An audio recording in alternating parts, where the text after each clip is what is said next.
కొన్ని రోజుల నుంచి చెప్తున్నాను కదా, ఫుల్ ఎండలు ఉన్నాయనేసి. మధ్యాహ్నం పడుకొని లేసేసరికి అసలైతే మబ్బు మొత్తం కమ్ముకోయిందండి. చూస్తున్నారు కదా, ఇంకైతే ఫస్ట్ టైం అండి నేను ఇసుక తుఫాన్ చూడడము. అసలు ఎంత విపరీతంగా ఉందంటే ఇంకా మీకు సరిగా కనిపించడం లేదు, కానీ సో అంటే డైరెక్ట్గా చూస్తేనేమో అసలు దూరం నుంచి మనుషులు కూడా కనబడడం లేదు, అంత విపరీతంగా.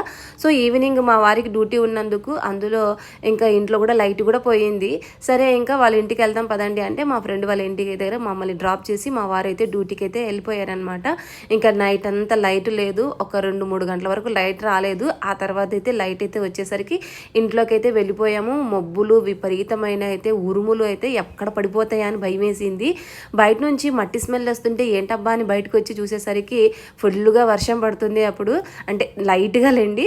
సో నాకేమో వర్షంలో తడచడం అంటే భలే ఇష్టము, అందుకే బయటకు వచ్చి అలాగే నిలబడ్డాను. నెక్స్ట్ డే అయితే ఎవరి బండ్ల మీద చూసినా కార్ల మీద చూసినా ఇసుక అయితే పేరుకుపోయింది. Bye bye.